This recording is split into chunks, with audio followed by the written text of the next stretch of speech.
बेनी माधव सिंह गौरीपुर गांव के जमींदार और नंबरदार थे।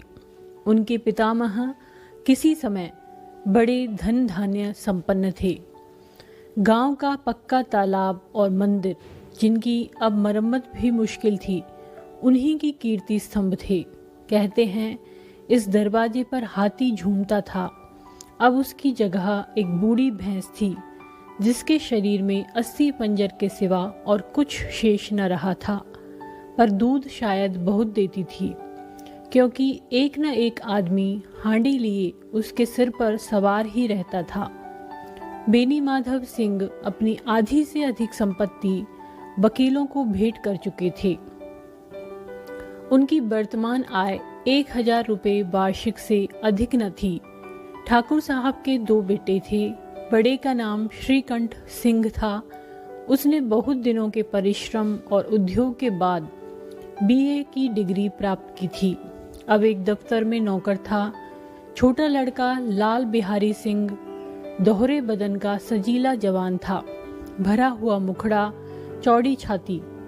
भैंस का 2 सेर ताजा दूध वह उठकर सवेरे पी जाता था। श्रीकंठ सिंह की दशा बिल्कुल विपरीत थी। इन नेत्र प्रिय गुणों को उन्होंने बीए इन्हीं 2 अक्षरों पर न्योछावर कर दिया था। इन 2 अक्षरों ने उनके शरीर को निर्बल और चेहरे को कांतिहीन बना दिया था। इसी से वैद्यक ग्रंथों पर उनका विशेष प्रेम था। आयुर्वेदिक औषधियों पर उनका अधिक विश्वास था। शाम सवेरे उनके कमरे से प्राय खरल की सुरीली कर्ण मधुर ध्वनि सुनाई दिया करती थी। लाहौर और कलकत्ते के वैद्यों से बड़ी लिखा पढ़ी रहती थी। श्रीकंठ इस अंग्रेजी डिग्री के अधिपति होने पर भी अंग्रेजी सामाजिक प्रथाओं के विशेष प्रेमी न थे, बल्कि वह बहुधा बड़े जोर से उसकी निंदा और तिरस्कार किया करते थे। इसी से गांव में उनका बड़ा सम्मान था। दशहरे के दिनों में वह बड़े उत्साह से रामलीला में सम्मिलित होते और स्वयं किसी न किसी पात्रा का पाठ लेते थे। गौरीपुर में रामलीला के वही जन्मदाता थे। प्राचीन हिंदू सभ्यता का गुणगान उनकी धार्मिकता का प्रधान अंग था। सम्मिलित कुटुंब के तो वह एकमात्र उपासक थे। आजकल स्त्रियों को कुटुंब में मिलजुल कर रहने की जो अरुचि होती है, उसे वह जाति और देश दोनों के लिए हानिकारक समझते थे। यही कारण था कि गांव की ललनाएं उनकी निंदक थी। कोई न कोई तो उन्हें अपना शत्रु समझने में भी संकोच न करती थी। स्वयं उनकी पत्नी को ही इस विषय में उनसे विरोध था। यह इसलिए नहीं कि उससे अपने सास ससुर, देवर या जेठ आदि से घृणा थी, बल्कि उसका विचार था कि यदि बहुत कुछ सहने और तरह देने पर भी परिवार के साथ निर्वाह न हो सके, तो आए दिन की कलह से जीवन को नष्ट करने की अपेक्षा यही उत्तम है कि अपनी खिचड़ी अलग पकाई जाए। आनंदी एक बड़े उच्च कुल की लड़की थी। उसके बाप एक छोटी सी रियासत के ताल्लुकेदार थे। विशाल भवन, 1 हाथी, 3 कुत्ते, बाज, बहरी शिकरे, झाड़ फानूस, ऑनरेरी मजिस्ट्रेटरी और ऋण, जो एक प्रतिष्ठित ताल्लुकेदार के भोग्य पदार्थ हैं, सभी यहाँ विद्यमान थे।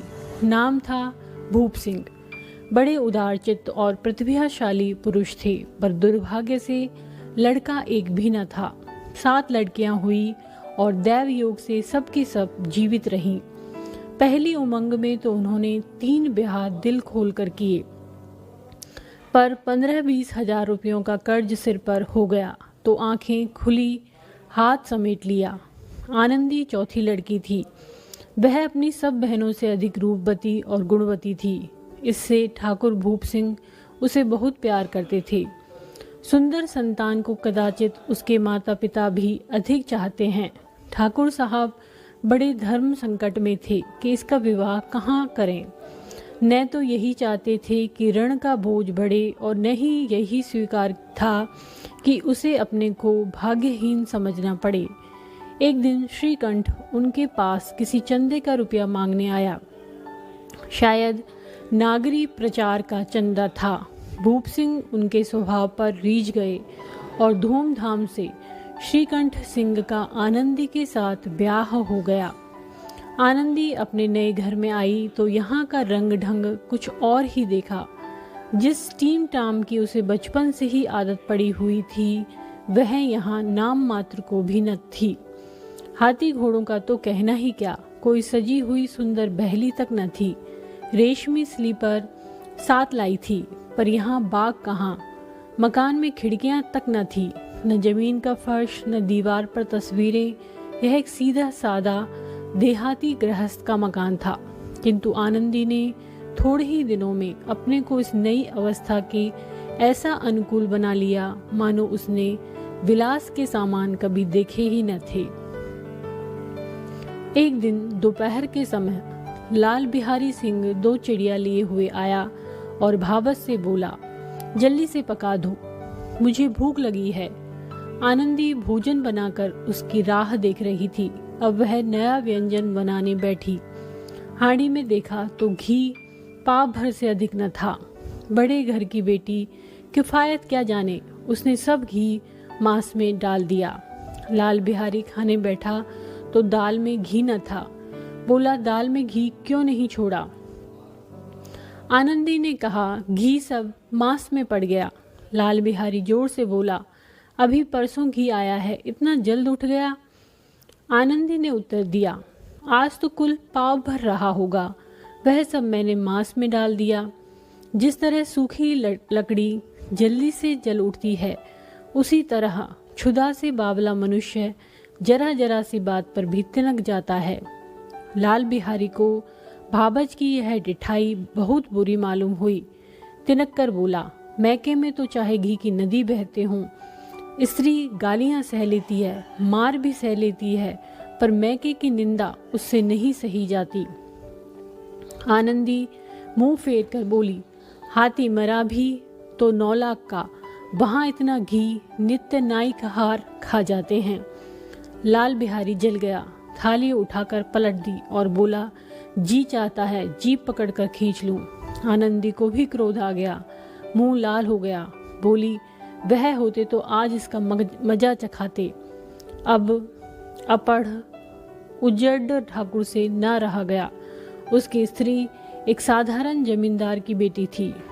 जब जी चाहता उस पर हाथ साफ कर लिया करता था। खड़ाऊं उठाकर आनंदी की ओर जोर से फेंकी और बोला, जिसके गुमान पर भूली हुई हो उसे भी देखूंगा और तुम्हें भी।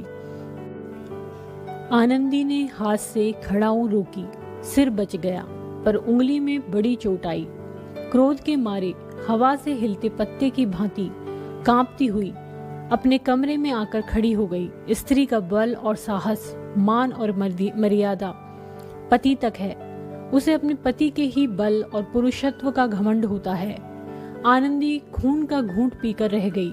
श्रीकंठ सिंह शनिवार को घर आया करते थे। बृहस्पति को यह घटना हुई थी।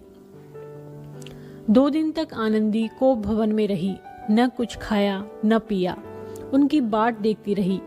अंत में शनिवार को वह नियमानुकूल संध्या समय घर आए और बाहर बैठकर कुछ इधर उधर की बातें, कुछ देश काल संबंधी समाचार तथा कुछ नए मुकदमों आदि की चर्चा करने लगे। यह वार्तालाप 10 बजे रात तक होता रहा। गांव के भद्र पुरुषों को इन बातों में ऐसा आनंद मिलता था कि खाने पीने की भी सुधि न रहती थी।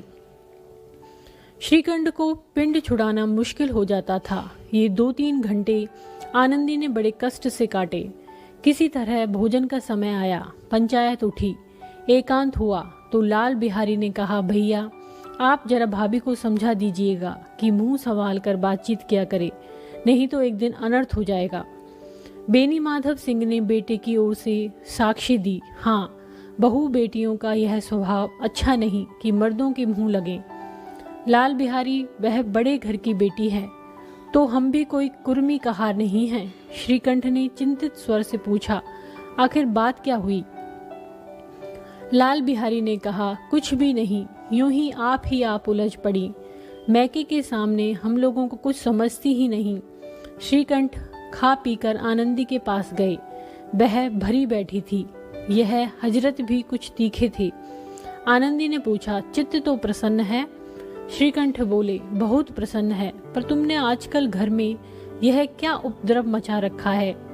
आनंदी की त्योरियों पर बल पड़ गए। झुंझलाहट के मारे बदन में ज्वाला सी दहक उठी। बोली, जिसने तुम्हें यह आग लगाई है उसे पाऊं तो मुंह झुलस दूं। श्रीकंठ, इतनी गर्म क्यों होती हो? बात तो कहो। आनंदी, क्या कहूं, यह मेरे भाग्य का फेर है। नहीं तो गंवार छोकरा जिसको चपरासगिरी करने का भी शऊर नहीं, मुझे खड़ाऊ से मारकर यूं न अकड़ता। श्रीकंठ, सब हाल साफ साफ कहो तो मालूम हो, मुझे तो कुछ पता नहीं। आनंदी, परसों तुम्हारे लाडले भाई ने मुझसे मांस पकाने को कहा। घी हांडी में पाव भर से अधिक न था। वह सब मैंने मांस में डाल दिया। जब खाने बैठा तो कहने लगा, दाल में घी क्यों नहीं है? बस इसी पर मेरे मैके को बुरा भला कहने लगा। मुझसे न रहा गया। मैंने कहा कि वहाँ इतना घी तो नाई का हार कहा जाते हैं और किसी को जान भी नहीं पड़ता। बस इतनी सी बात पर इस अन्यायी ने मुझ पर खड़ाऊ फेंक मारी। यदि हाथ से न रोक लूं तो सिर फट जाए। उसी से पूछो, मैंने जो कुछ कहा है वह सच है या झूठ? श्रीकंठ की आंखें लाल हो गई। बोले, यहाँ तक हो गया, इस छोकरे का यह साहस? आनंदी स्त्रियों के स्वभाव अनुसार रोने लगी, क्योंकि आंसू उनकी पलकों पर रहते हैं। श्रीकंठ बड़े धैर्यवान और शांत पुरुष थे। उन्हें कदाचित ही कभी क्रोध आता था। स्त्रियों के आंसू पुरुषों की क्रोधाग्नि भड़काने में तेल का काम देते हैं। रात भर करवटें बदलते रहे। उद्विग्नता के कारण पलक तक नहीं झपकी। प्रातःकाल अपने बाप के पास जाकर बोले, दादा, अब इस घर में मेरा निवाह न होगा।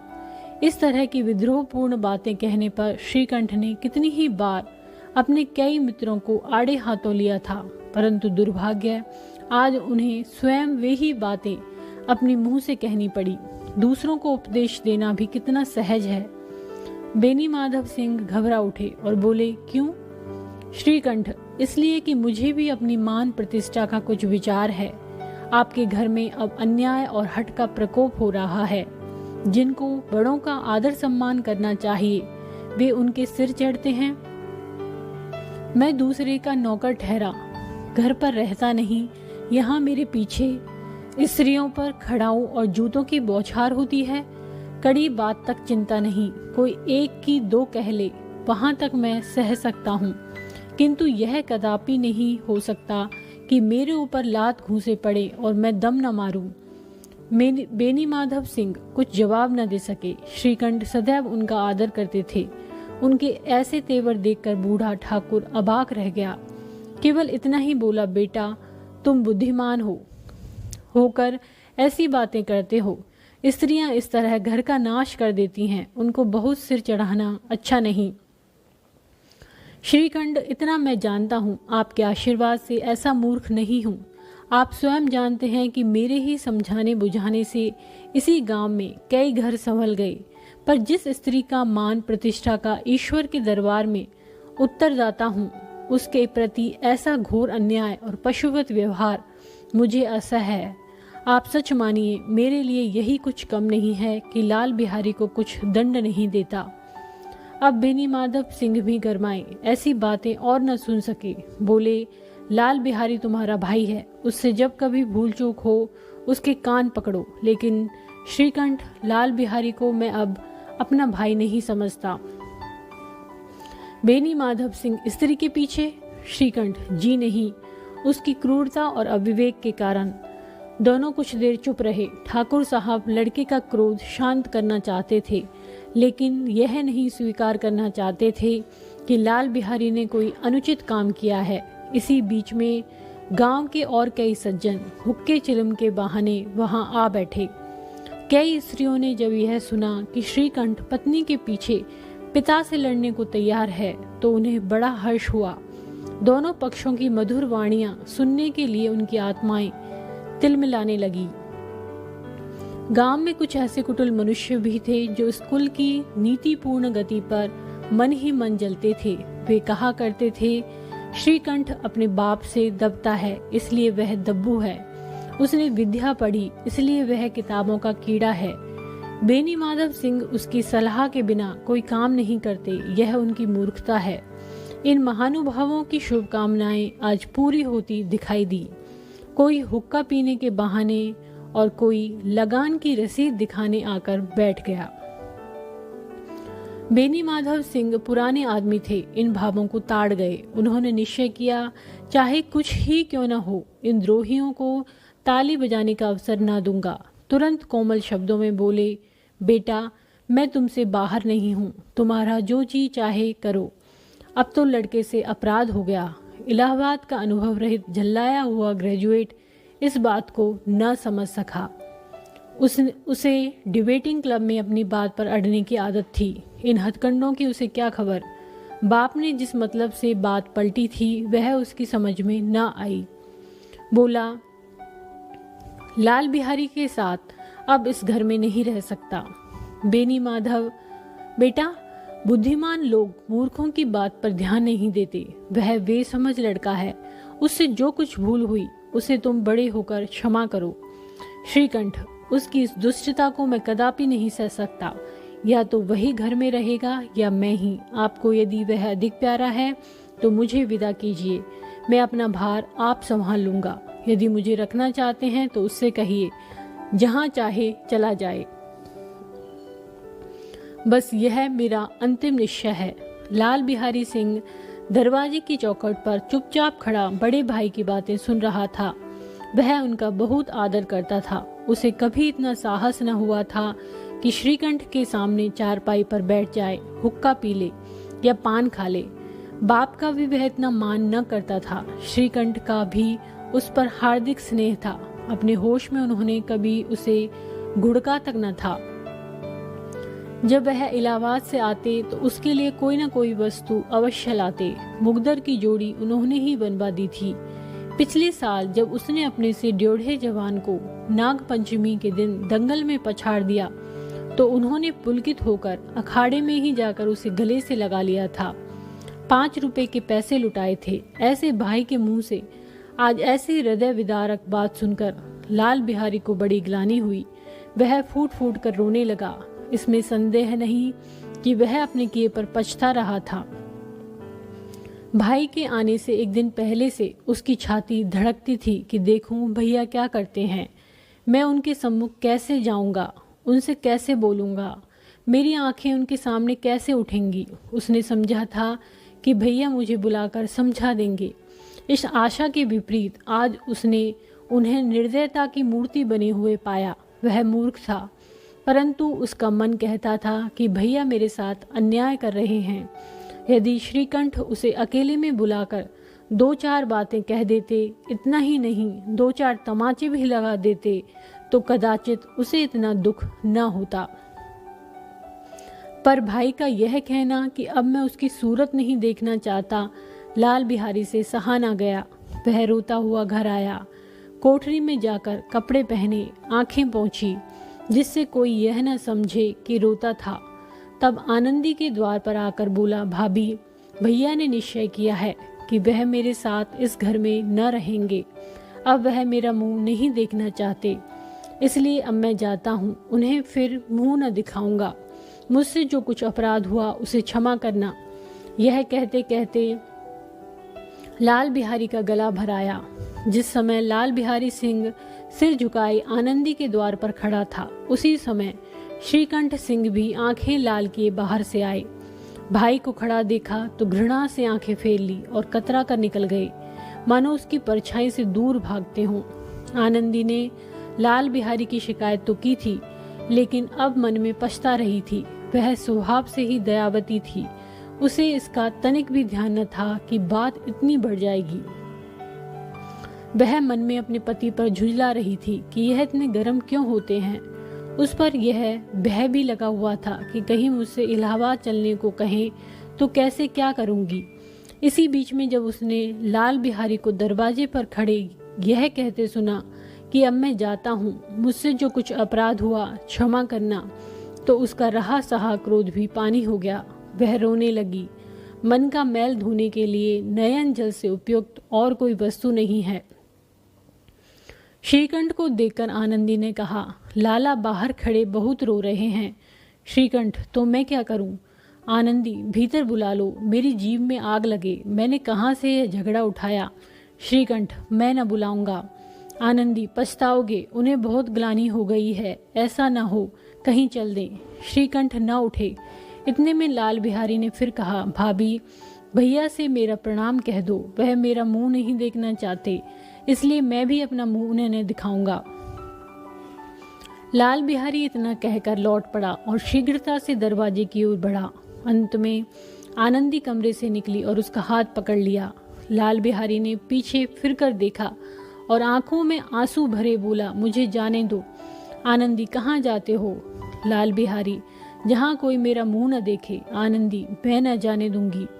लाल बिहारी, मैं तुम लोगों के साथ रहने योग्य नहीं हूँ। आनंदी, तुम्हें मेरी सौगंध, अब एक पग भी आगे न बढ़ाना। लाल बिहारी, जब तक मुझे यह ना मालूम हो जाए कि भैया का मन मेरी तरफ से साफ हो गया, तब तक मैं इस घर में कदापि न रहूंगा। आनंदी, मैं ईश्वर को साक्षी देकर कहती हूँ कि तुम्हारी ओर से मेरे मन में तनिक भी मैल नहीं है। अब श्रीकंठ का हृदय भी पिघला। उन्होंने बाहर आकर लाल बिहारी को गले लगा लिया। दोनों भाई खूब फूट फूट कर रोए। लाल बिहारी ने सिसकते हुए कहा, भैया, अब कभी मत कहना कि तुम्हारा मुंह न देखूंगा। इसके सिवा आप जो दंड देंगे मैं सहर्ष स्वीकार करूंगा।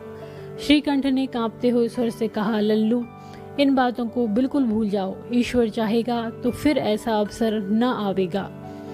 बेनी माधव सिंह बाहर से आ रहे थे। दोनों भाइयों को गले मिलते देखकर आनंद से पुलकित हो गए। बोल उठे, बड़े घर की बेटियां ऐसी ही होती हैं, बिगड़ता हुआ काम बना लेती हैं। गांव में जिसने यह वृतांत सुना, उसी ने इन शब्दों में आनंदी की उदारता को सराहा। बड़े घर की बेटियां ऐसी ही होती हैं। धन्यवाद। यदि ये वीडियो आपको पसंद आता है तो इसको लाइक करें, चैनल को सब्सक्राइब करें, कमेंट करें और शेयर करें। धन्यवाद।